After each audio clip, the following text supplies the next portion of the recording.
November 4th, 2023, 4:49 p.m. Sorry, I look crazy. I just got out the shower.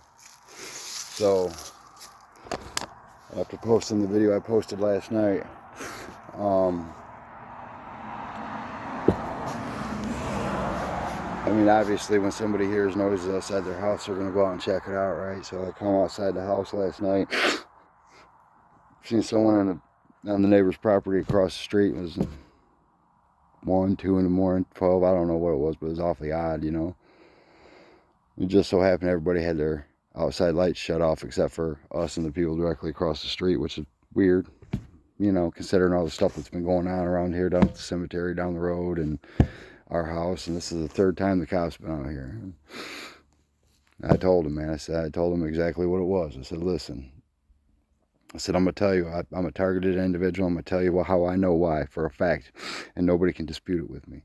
I said, when I got picked up for child support, 5, 6 years ago, they ran my name on the computer, and when my name popped up on the bottom of the computer, there it was, in bold, big red letters. It didn't say that I'm a targeted individual. It said that they need something along the lines of they need to proceed with caution with me because I'm extremely aggressive and extremely violent along those lines, right? I'm a non-violent person, man. I've never had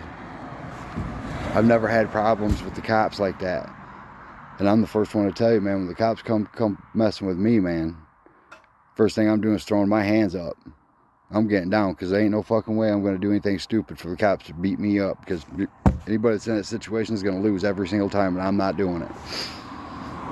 So for that to be on there blew my mind, and at the time when I seen it, I didn't know why. I didn't know why for a few years until I realized, hey, we are all illegally put on the terrorist watch list. That is why that is on there.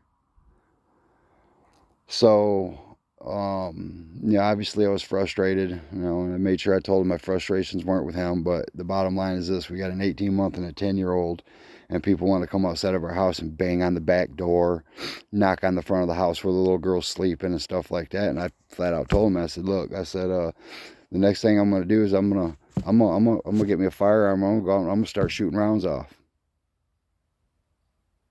I don't want to do that, man. But I feel like this is where it's come to. They've been out here. This is the third time now.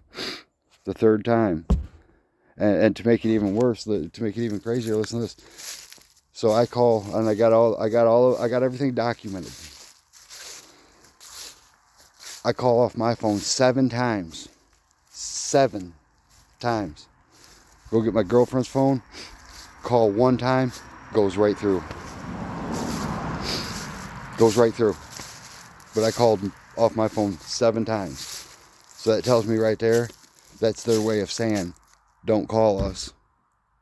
It's going to make things worse. Or we don't give a shit. And I never thought I'd live in a world, man, where kids could be made afraid to come outside of their house because people want to yell stupid shit and obscenities. And it would be okay, and nothing would be done about it. Nothing would be done about it. So this is how I'm thinking about it now. I'm going to document everything that happens. I'm going to document every phone call. Right? And after so long of documenting, when nothing's done, and the job that is supposed to be done isn't being done, then we'll take it in the legal direction. I mean, if me and Monica weren't targeted, and we called and said that there was a 10-year-old, someone outside of a 10-year-old's window, it wouldn't have mattered if it was that night or the next morning when they called. They would have brought a dog. Because I told them when I called what the problem was. They would have brought a dog, because you got a pervert, some type of creeping around outside of little girls' windows thinking it's cool, man, because the covert harassment said they could. They said that they can think it's cool. Well, I looked up all of the sex offenders in this area, right? And they're all within a 5-mile radius. There's like fucking 8 of them or 6 of them or some shit.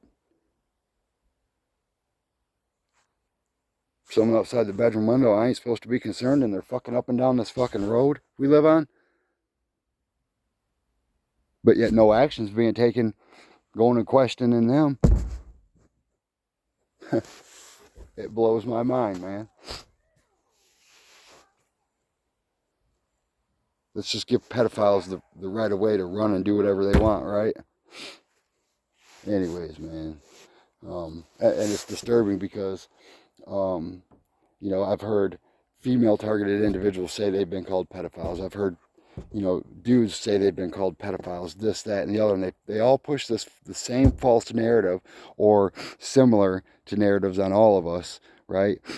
But what do they do when it's an 85-year-old elderly woman or, you know, a handicapped person from Ohio with Down syndrome or a 5-year-old boy, you know, suffering, being tortured, being burned on his body and stuff like that? What do they do when it's them right there? Do they call them pedophiles? Do they call them thieves? Do they call them, you know, all the things that they call all of the rest of the targeted individuals? Kind of makes you wonder, huh? Right? So apparently we live in a world where it's okay to torture children. It's okay to send people to terrorize them children. It's okay to torture and threaten and terrorize the parents who try to protect those children. And it's okay to, whatever happens, just turn a blind eye. I am so glad that the things that are happening right now are happening.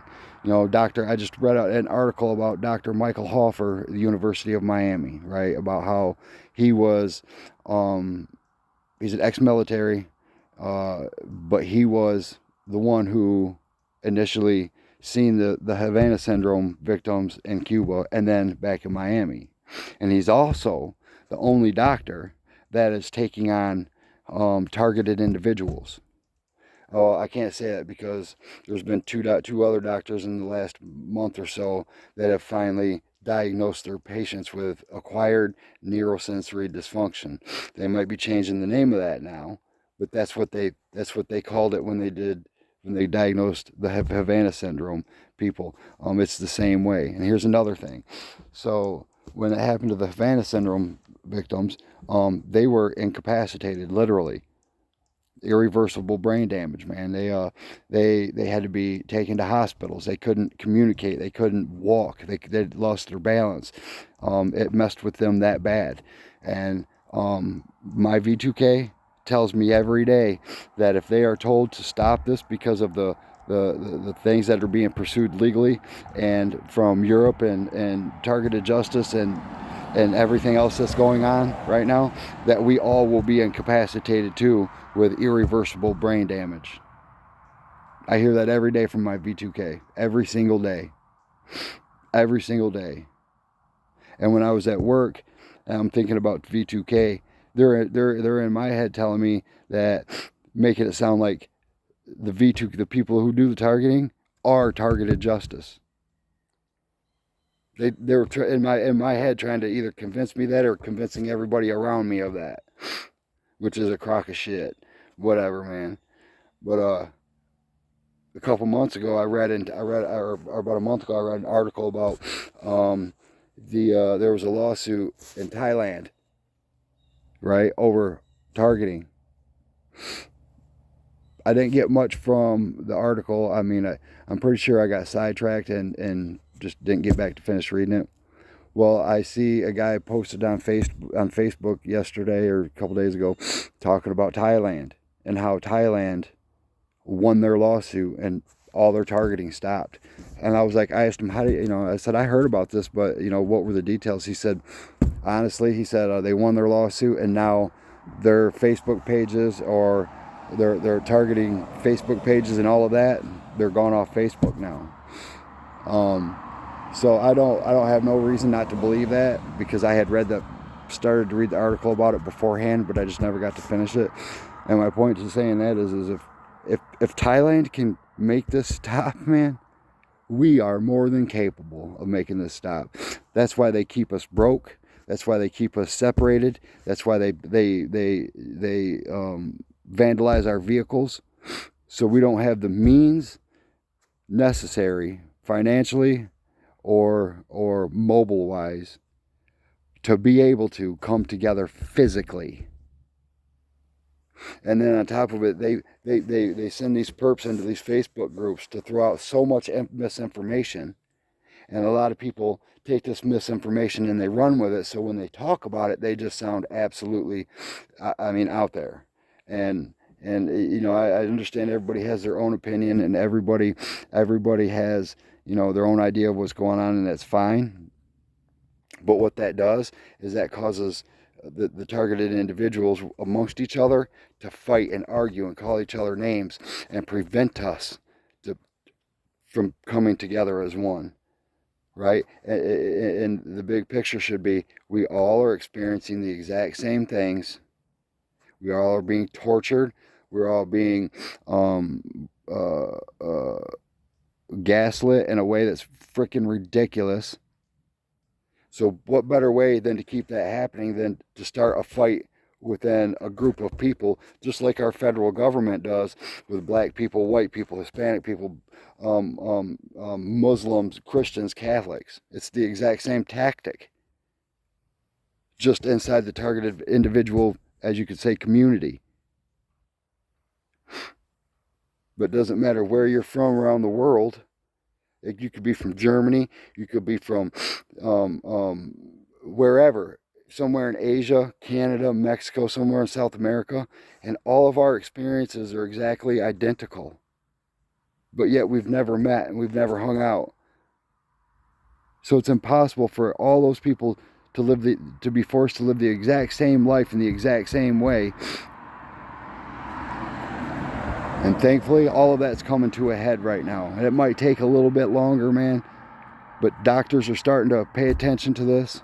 I just read an article, a good article about the 3 doctors in the Havana syndrome. They approached the Havana syndrome. All of them did it in their own respective ways, but they all came up with the same conclusion, that there is high frequency weapons that are causing irreversible cell damage to people. It's causing societies, to whole societies, to pretty much just implode on each other. You know, all these people are fighting for neuro and brain rights now, so this shit will stop. 3 years ago, there might have been 1 or 2 little pokers in the fire about this stuff, but now there's dozens of pokers in the fire now, with all the podcasts, the multiple, not 1 or 2, the multiple class action lawsuits here in the States, and one coming from Europe, from the EU Coalition Against Cyber Torture. You got activists now pushing for brain and neuro rights, having petitions signed. The problem is the president and Congress don't know exactly what is happening. They might have an idea, but they don't know what's happening to children and elderly people and handicapped people. Why would you ever have to target a Down syndrome woman and falsify a story connecting her to ISIS? Why would that ever have to happen? It makes absolutely no sense.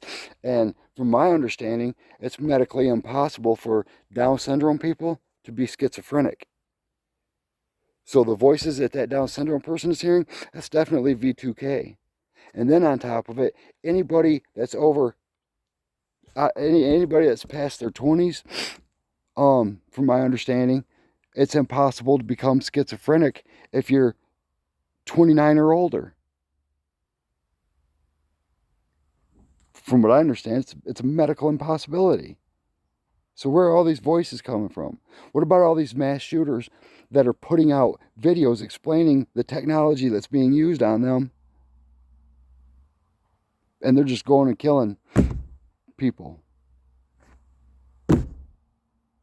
It's went on for long enough, and the deaf ears aren't deaf anymore. It's a matter of time, patience. I know it's crazy, and as hard as that sounds, time and patience. Anyways, you know, just documenting some stuff. You guys stay positive, keep your head up.